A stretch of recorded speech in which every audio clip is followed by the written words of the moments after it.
तभी शब्द में आएंगे, तभी ज्ञान में गे आएंगे।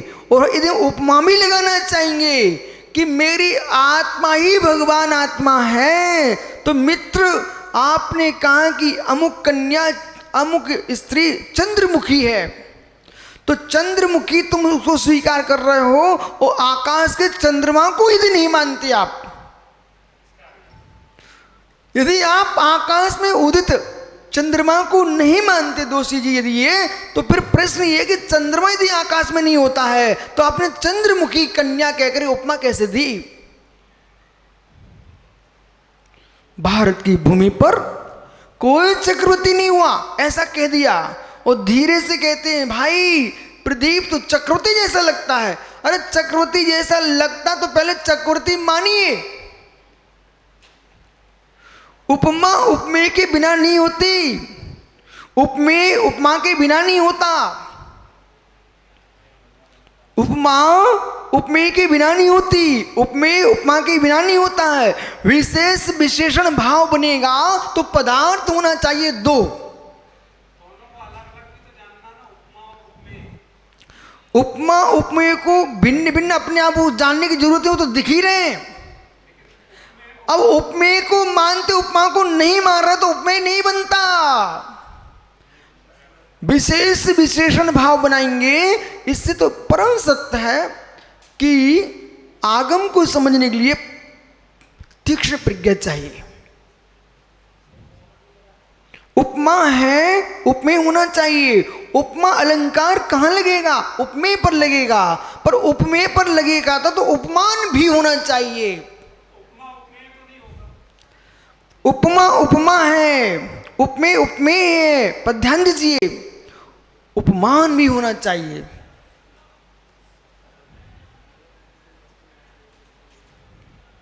ओह, चंद्रमुखी कन्या, चंद्रमुखी कन्या, तो चंद्रमुखी कन्या कब बनेगी? कोई चंद्रमा नाम की वस्तु चाहिए, वो कन्या भी चाहिए, और उपमा देने वाला भी चाहिए, उपमा सुनने वाला भी चाहिए।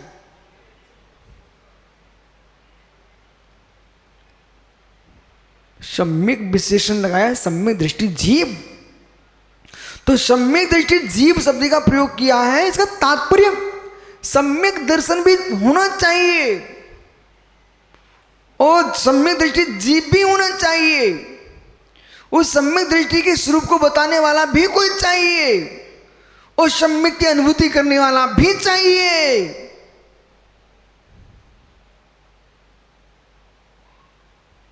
मिथ्यात्व की अनुभूति करने वाला भी चाहिए। यानी मिथ्यात्व की अनुभूति करने वाला भी चाहिए। यदि मिथ्यात्व की अनुभूति करने वाले जीव नहीं होंगे तो सम्यक की पहचान करोगे कैसे? प्रतिपक्ष पक्ष होगा। आज सुबह आपने समण सप्तम में गाथा पढ़ी थी, पक्ष होगा तो नियम से विपक्ष होगा। सत्ता सप्यथ विश्रूपा अनंत पज्जाया भंग पाधवत्ता पड़पक्खा भवदी एक का 85 का। जब गाथा सूत्र मस्तिष्क में विराजमान हो चुके हों और प्रमाण के साथ व्याख्यान हो रहा हो, वहाँ ज्ञानी कोई अपने आप को सर्वज्ञ भी क्यों ना बोलता हो, तब भी उस मन माने सर्वज्ञ की बात नहीं मानना है, हमको सर्वज्ञ भगवान की बात मानना है। इसलिए ज्ञानियों, देव साहस गुरु हैं तत्व, देव सा गुरु हैं पदार्थ, देव सा गुरु हैं 85 काय में अस्तिकाय, देव सा गुरु हैं 9 पदार्थों में पदार्थ, 7 तत्वों में तत्व, 85 काय में 85 काय में अस्तिकाय। उन पर श्रद्धान करना है, उन पर श्रद्धान करना पदार्थ है। अब देवसा गुरु पदार्थ होने पर भी नहीं है निज मेरी आत्मा के व्यापी व्यापक भाव। विभार देव सा गुरु, वो परमार्थ में देव सा गुरु। मेरी आत्मा गुरु कब होगी? मेरी आत्मा गुरु कब होगी? गाता पढ़ करके पीयूष भूले जैसे जीव, और वह सिद्धारिया वह झाया साऊ पंचपुर मिठी, तीवी हु चिट्ठ दी आदा तम्मा आदाऊ में सुरडम। कितनी सुंदर गाथा है। और वह सिद्धारिया अरहन सिद्धाचार्य उपाध्याय साधु तेव्यू चिट्ठ दी आदा, मेरी आत्मा में ठहरते हैं। तम्मा आदाऊ में शरणम, इसलिए मेरी आत्मा ही शरण है। ठहरिए ठहरिए।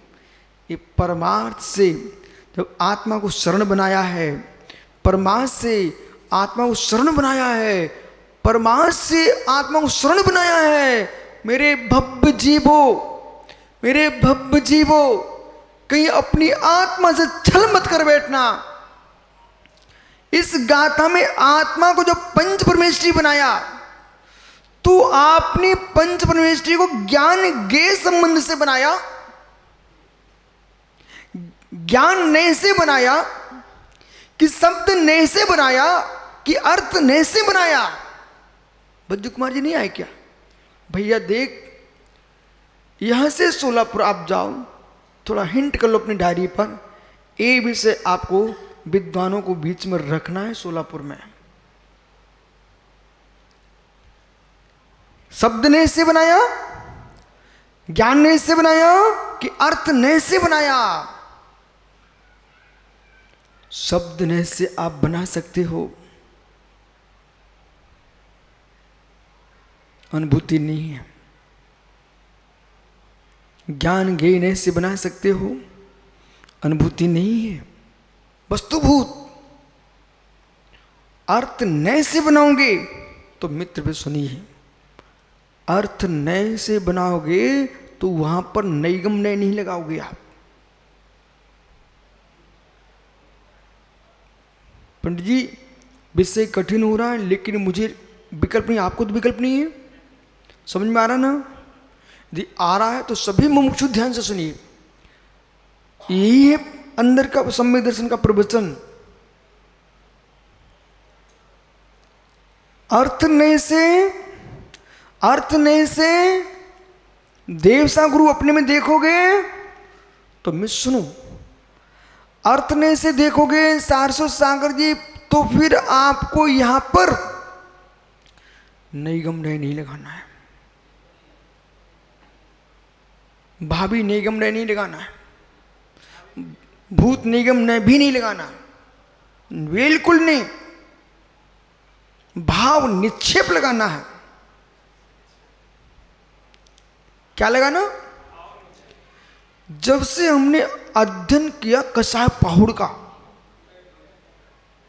कषाय पाहुड़, पंडित जी जैसे आप लोग सठखंडागम का प्रचार करते हो, समय शादी का प्रचार करते हो, किसी का बहुमान करते समय दूसरे ग्रंथों का बहुमान नहीं भूल जाना चाहिए। श्रवण परंपरा में सठखंडागम से भी प्राचीन समय सार से प्राचीन ग्रंथ का नाम है कषाय पाहुड़। आचार्य प्रवर यति विश्वाचार, और इधर आर्यमंचु नांगस्ते, ये दिगंबर श्वेतांबर दोनों परंपराएं जिनको मानती थी। आचार्य यति विश्वाचार तो लोग प्रज्ञप्ति के करता, जिन्होंने कषाय पहाड़ पर चूड़ी सूत्र लिखे हुए, चूड़ी सूत्र, जय हो उनकी प्रज्ञा को, चूड़ी सूत्र लिखे हैं। कषाय पहाड़ ग्रंथ में सारे नयों को लेकर के कषाय स्थान में पेज दोष की व्याख्या की गई है।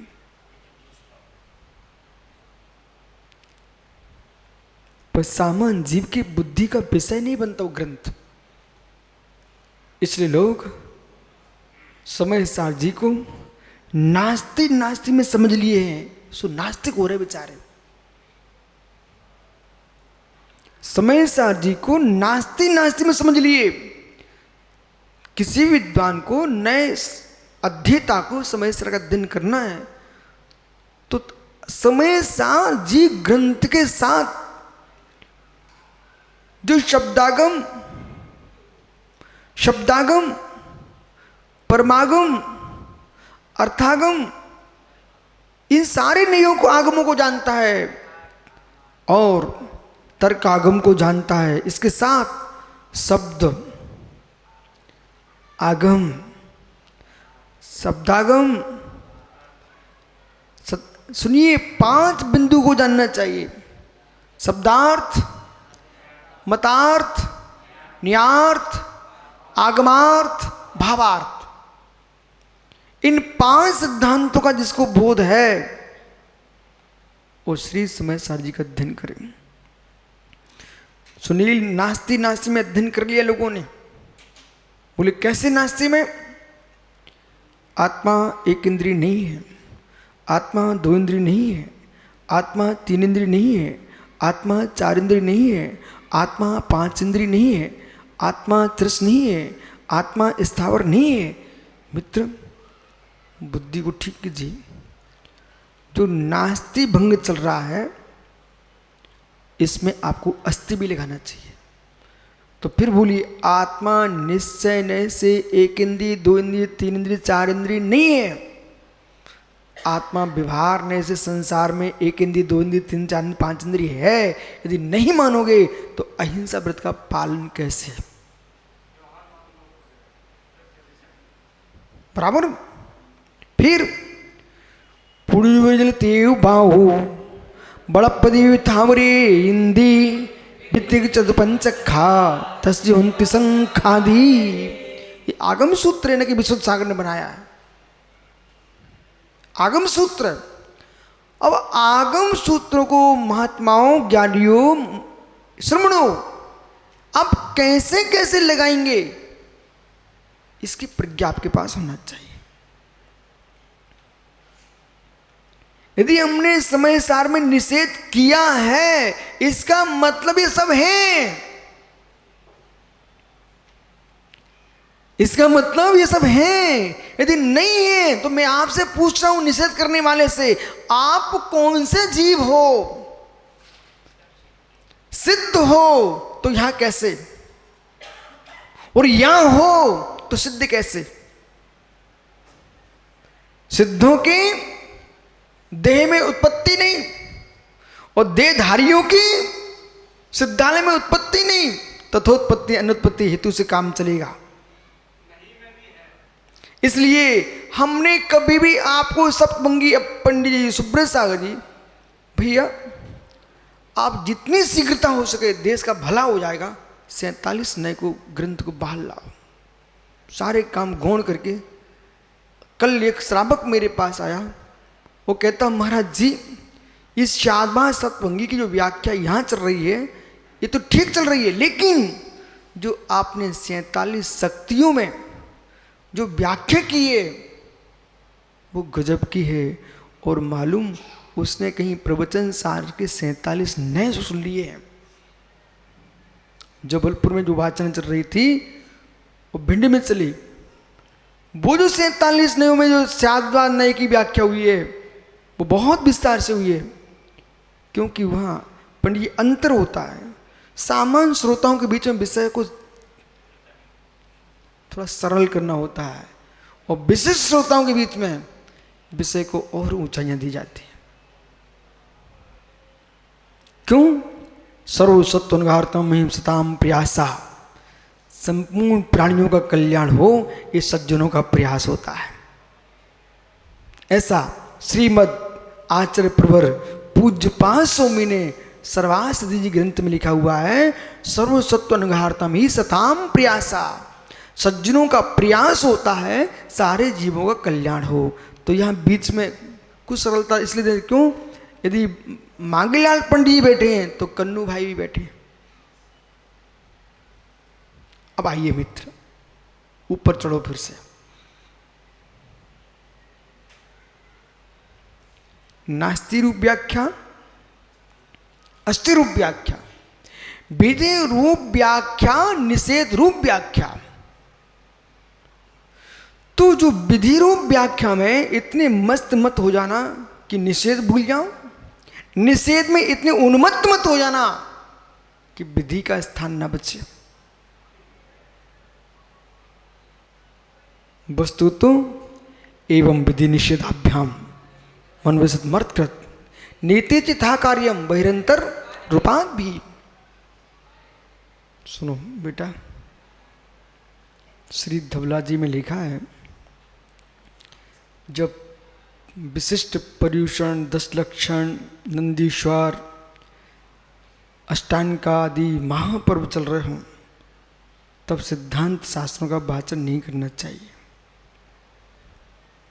तुम्हारे घर में कोई उमंग उत्साह है तो सिद्धांतों का वाचन नहीं करना चाहिए। अष्टमी चतुर्दशी आदि सिद्धांतों का वाचन नहीं करना चाहिए।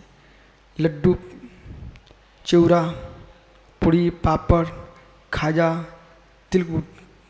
तिलकुटिया, तिलकुट्टे,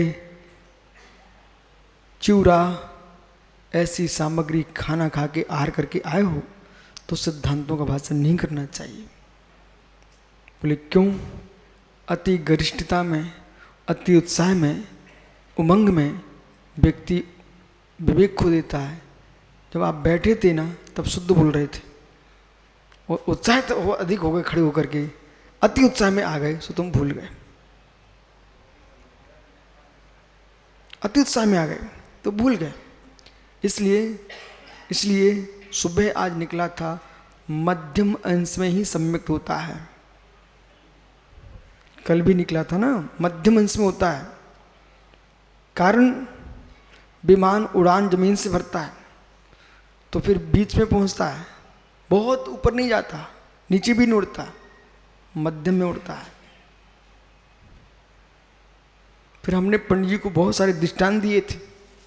एक मनुष्य की उम्र पर घटित किया था। प्रश्न हुआ कि मध्यम अंश क्यों लिया? बालक संतान जन्म नहीं दे सकता, अत्यंत बुढ़ा संतान जन्म नहीं दे सकता। जब युवावस्था का मध्य समय आता है, उसी के शरीर में जो शक्ति है वो संतान को जन्म देती है।